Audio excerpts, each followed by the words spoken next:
Hey YouTube, Todd here again, Some Guitar Guy. First off, and as always, thanks for watching. So, yep, another video. This time the first full X-Plane 12 video, as I've recently upgraded and upgraded the rig and switched over to X-Plane 12.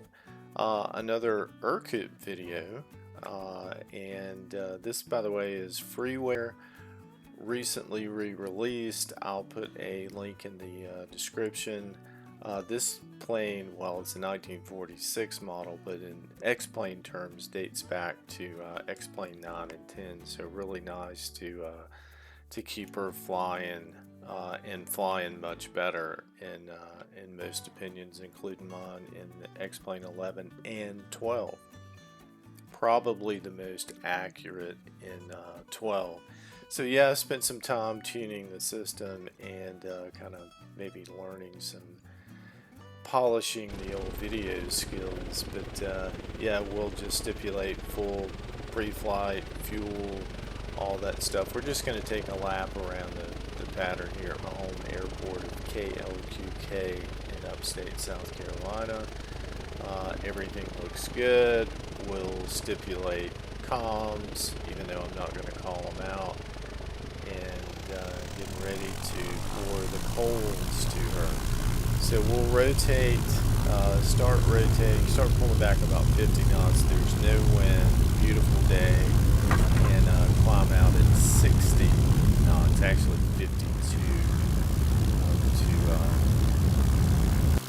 pull off the ground. Here we go. And trim because it's she's quite nose high for 60 knots. And all these views, by the way, this is all default X-Plane. This is no add-ons at all. So yeah, we're trimmed, climbing out at 60.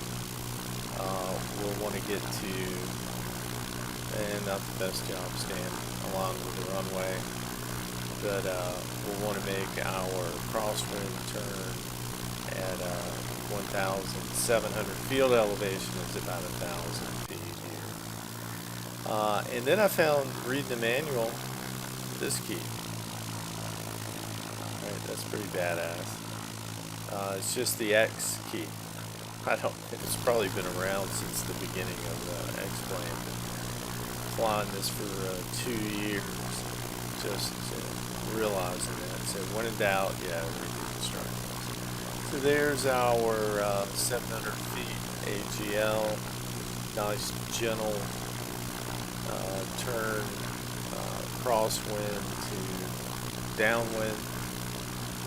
Looking left, looking right, head on a swivel. And as I mentioned, there is a lot of elevator trim. So either got to be fast or start a little early. I usually start dropping that nose about 150 feet before my target, and coordinating that with reducing power. I still want to climb, still want to get my 2,000 feet, but try to be as precise as possible. And then here, just making sure we want to be about 050 on the heading, but I want to be the correct distance from the field. So I didn't actually capture a shot of that, but I'm constantly looking out out over the left wing as my measuring stick, and I want it about halfway to maybe 3/4 of the way coming. 3/4 of the way coming under the wing. Trimmed out for about 70 knots, which would be about 80 miles an hour, and that's going to be about 1,800 RPM in this plane. So under cruise speed, you can fly it faster, you can fly it slower, but going much slower, you're going to really have to bring that nose up. Alright, so there's a beam into the runway, reducing power to about 1,500. Just holding that heading, a parallel course until I'm about 45 degrees from the end of the runway, and or have scrubbed off about 200 feet altitude. So there we are. We've lost about half of that. Nice little gentle descent. Again, head on the swivel, keeping track of where the runway is, looking for other planes, and there's about our 200 feet, so we'll start our base turn, and I usually milk out just a little bit of power here because I turn steeper that initial turn because I have the altitude, and the plane will tend to pick up a little bit of speed if I don't milk just a millimeter or two out.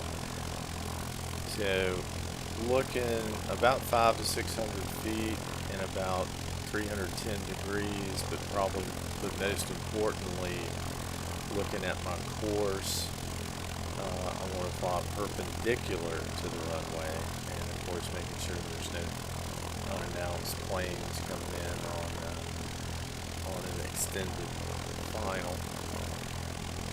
So that's about 500 feet. And I do start this a little bit early. It's kind of a modified traffic pattern. You see, I could have waited just a couple of seconds. It's kind of a modified rectangle slash racetrack pattern the military teaches. It's more the racetrack at the departure end and more squared off on the arrival end. And you may have to adjust trim down just a little bit here, but nice speed coming in, just trying to hold that center line. And I would rather, by the way, I'd rather turn early because that keeps you out of coffin corner. It's easier to dial that bank out, in my opinion, than to obviously go beyond the runway and have to come back. This is a nice little camera angle. Probably cut to it just a little bit soon. Maybe 4 seconds. See.